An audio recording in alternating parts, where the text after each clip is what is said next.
Hello friends, welcome to my test series. आज हम करेंगे EMRS एग्ज़ाम के ICT के जो पार्ट है हमारा, उसकी सीरीज़ को आगे बढ़ाते हुए हम करेंगे 41 to 60 MCQs। Okay, let's start. Central processing unit CPU में एक कंपोनेंट के रूप में निम्न में से कौन सा होता है?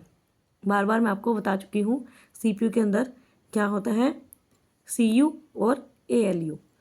ALU क्या होता है? Arithmetic logic unit. ओके, तो ये इसका correct answer.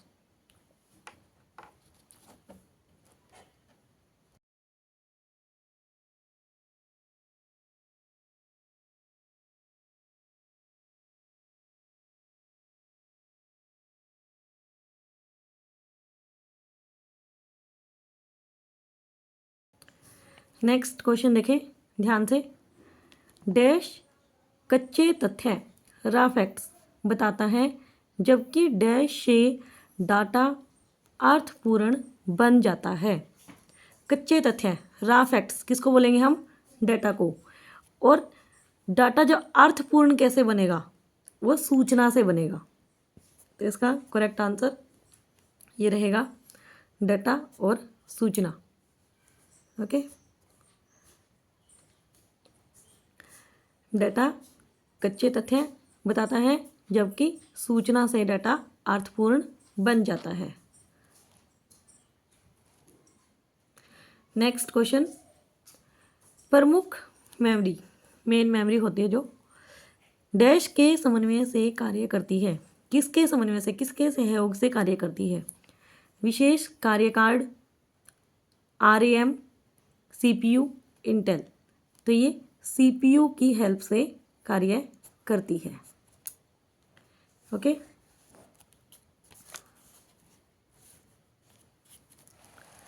Next question. Input, output और प्रोसेसिंग डिवाइसों का समूह। जो इनपुट होते हैं, आउटपुट होते हैं और प्रोसेसिंग डिवाइस होते हैं, जो सभी पेरिफेरल्स होते हैं कंप्यूटर के, डैश का निरूपण करता है। उसे क्या बनता है? Mobile device, information processing cycle, circuit board, computer system. तो उसे बनेगा कंप्यूटर सिस्टम। जो सारे पेरिफेरल्स इकट्ठा कर दिए जाते हैं तो उनको बोलते हैं computer system. Okay, next question.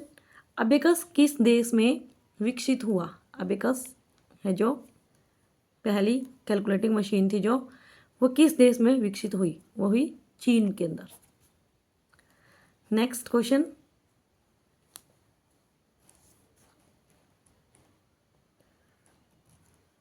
Napier bones इनमें से क्या कर सकता था? जो नेपियर बोन्स है वो क्या कर सकता? जोड़, घटा, गुना, भाग, ये सभी।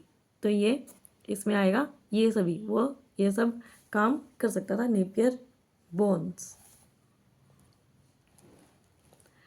इनमें से किसे एडिंग मशीन बोला जाता है? एडिंग मशीन किसे बोला जाता है? पास्केलाइन, नेपियर बोन्स, अबेकस, मार्क 1। तो पास्केलाइन को हम एडिंग मशीन बोलते हैं। नेक्स्ट, पास्केलाइन की खोज किसने की? पास्केलाइन की खोज किसने की? Blaise Pascal. सभी को पता होगा इसका answer. Blaise Pascal, Alan Turing, Charles Babbage. कई बार चार्ल्स बेबेज भी इसका कुछ बच्चे आंसर कर आते हैं, लेकिन जो इसका करेक्ट आंसर रहेगा वो रहेगा ब्लेज पास्कल। ब्लेज पास्कल है जो उन्होंने पास्केलाइन की खोज की। ओके,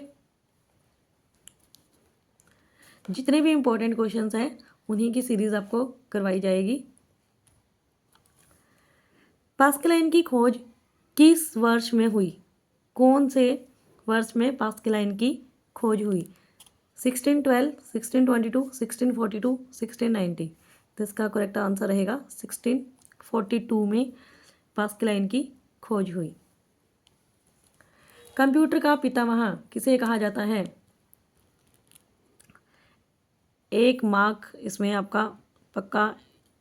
इस जो ये क्वेश्चन है, कंप्यूटर का पितामह किसे जाता है, ये मोस्टली हर बार एग्जाम में पूछा जाता है।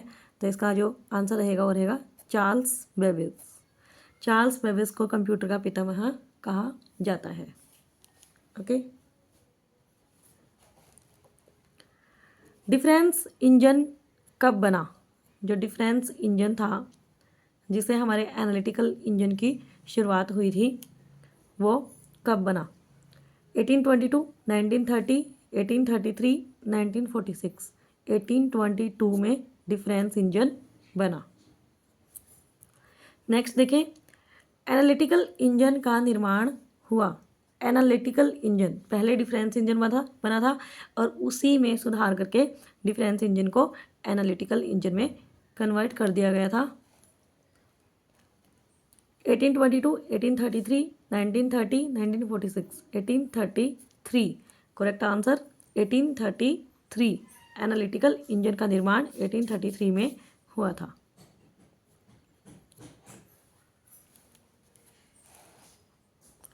नेक्स्ट, स्टोर्ड प्रोग्राम कंसेप्ट वाला पहला कंप्यूटर कौन सा है? ENIAC 1946, एडवेक 1952, UNIVAC 1952, ABC 1942। Stored program concept वाला पहला कंप्यूटर ये रहेगा एडवेक 1952। ओके, 1952। आगे देखें, कंप्यूटर में आईसी का आगमन कब से माना जाता है? आईसी का आगमन का प्रारंभ कब से माना जाता है? 1970, 1971, 1972, 1974। आईसी होता है इंटीग्रेटेड सर्किट, तो इसका जो करेक्ट आंसर रहेगा वो रहेगा 1971 से आईसी का प्रारंभ माना जाता है। 1971। नेक्स्ट, कोई कंप्यूटर एनालॉग डेटा को पहचाने और समझे इसके लिए पहले इसे कोई कंप्यूटर एनालॉग डेटा को पहचाने और समझे इसके लिए पहले इसे इंटरप्रिटेशन के लिए मेन फ्रेम के पास भेजना होगा।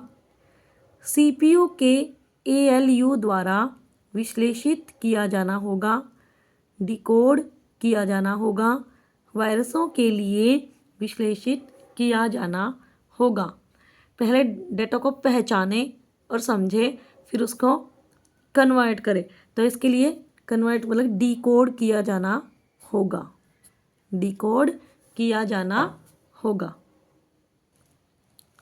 आगे देखें, सुपर कंप्यूटर है मेन फ्रेम कंप्यूटरों से आकार और प्रोसेसिंग क्षमता में छोटे हैं। सुपर कंप्यूटर तो सबसे बड़े हैं, छोटे तो हो ही नहीं सकते। ओके, अधिकांश घरों में आम है नहीं। सुपर कंप्यूटर में हजारों माइक्रो प्रोसेसर होते हैं, तो इसका ये करेक्ट आंसर रहेगा। सुपर कंप्यूटर में हजारों माइक्रो प्रोसेसर होते हैं।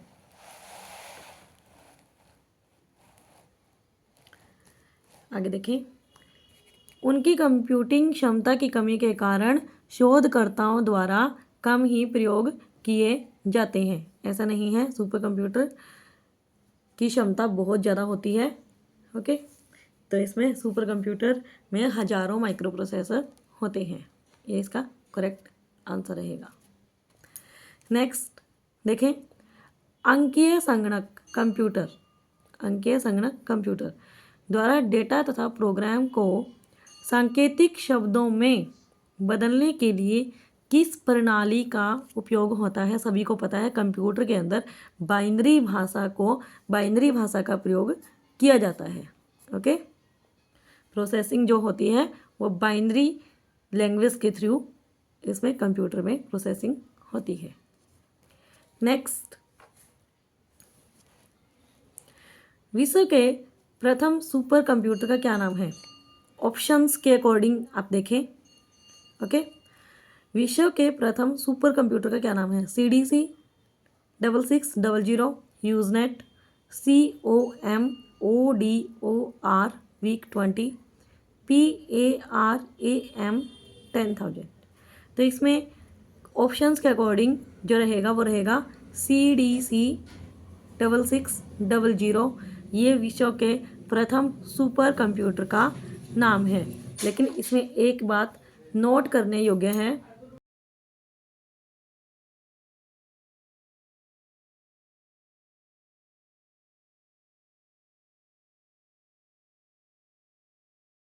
एक बात आपको नोट करनी है इसमें, CDC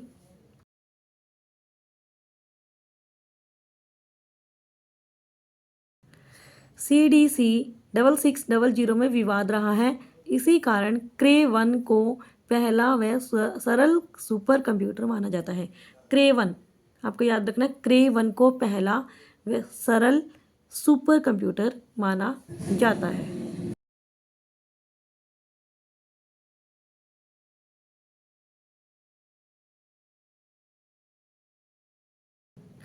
very very important question, कई बार देखने को मिलता है ये एग्जाम में ये क्वेश्चन।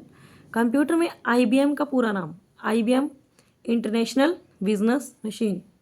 किसी और ऑप्शन पे आपको जाने की ज़रूरत ही नहीं है, इंटरनेशनल बिजनेस मशीन ये इसका करेक्ट आंसर रहेगा। IBM international business machine. आपको यहाँ पर पूरी मेहनत और लगन के साथ आपको हर क्वेश्चंस या जो भी टॉपिक्स आपको करवाए जा रहे हैं बहुत ही अच्छे से एग्ज़ाम के पॉइंट ऑफ व्यू से करवाए जा रहे हैं। ओके, ग्राफिक कार्यों को करने के लिए आवश्यक हैं, जो ग्राफिक कार्य होते हैं उनको करने के लिए आवश्यक क्या है? Micro computer, mini computer, super computer, main frame computer. जो ग्राफिक कार्य हैं उसके करने के लिए आवश्यक है मिनी कंप्यूटर। ओके, आगे देखिए इसमें कंप्यूटर निम्नलिखित में से कौन सा कार्य नहीं करता है? कौन सा कार्य नहीं करता है? इनपुट होता है, अंडरस्टैंडिंग, कंट्रोलिंग, प्रोसेसिंग। इनपुट भी होता है, कंट्रोलिंग भी होता है, प्रोसेसिंग भी होता है, लेकिन अंडरस्टैंडिंग, कंप्यूटर को अंडरस्टैंडिंग, कोई कंप्यूटर कोई इंसान नहीं होता जो अंडरस्टैंड करेगा। ओके, कंप्यूटर एक इलेक्ट्रॉनिक मशीन है। नेक्स्ट, निम्न में से कौन सा कंप्यूटर का बुनियादी कार्य नहीं है? डाटा को स्वीकार करना, प्रोसेस करना, ये होता है। इनपुट को स्वीकार करना, ये भी होता है। डाटा को प्रोसेस करना, ये भी होता है। टेक्स्ट को स्कैन करना, ये कंप्यूटर का बुनियादी कार्य नहीं है। ओके, ये जब हम कोई भी मशीन के अंदर अगर हम स्कैन करेंगे किसी डॉक्यूमेंट को तभी वो स्कैन होगा, ऐसे ये बेसिक कार्य नहीं है कंप्यूटर का। ओके, इसमें क्वेश्चंस अगर एक दो ज़्यादा भी हो जाए तो कोई दिक्कत नहीं है, आपको इंपॉर्टेंट क्वेश्चन ही आपको करवाए जा रहे हैं। किसी बाहरी स्रोत से आती है और कंप्यूटर सॉफ्टवेयर में फीड की जाती है। किसी बाहरी स्रोत से आती है और कंप्यूटर क्या आती है? ठीक है, कंप्यूटर सॉफ्टवेयर में फीड की जाती है। उस सूचना को क्या बोलते हैं हम? इनपुट। सभी को पता होना चाहिए बाहरी स्रोत से हमें क्या मिलेगा? पहले इनपुट, फिर प्रोसेस होगा और उसके बाद हमें जो कंप्यूटर है वो हमें देगा आउटपुट। ओके,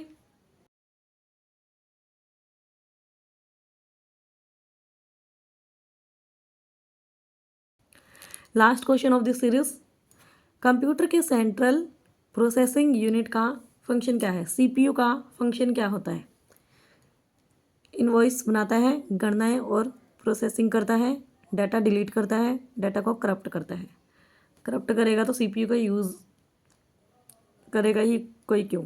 ठीक है, डाटा डिलीट करता है, गणनाएं और प्रोसेसिंग करता है। जो CPU है उसका फंक्शन है गणनाएं और प्रोसेसिंग करता है।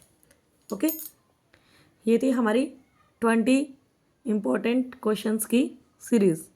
ओके, ऐसे ही ध्यान से वीडियोस देखते जाएं, हर इम्पोर्टेंट क्वेश्चन की सीरीज़ आपको दी जाएगी। ओके, अगर आपको वीडियो पसंद आए तो please like, share and subscribe my channel. Thank you so much.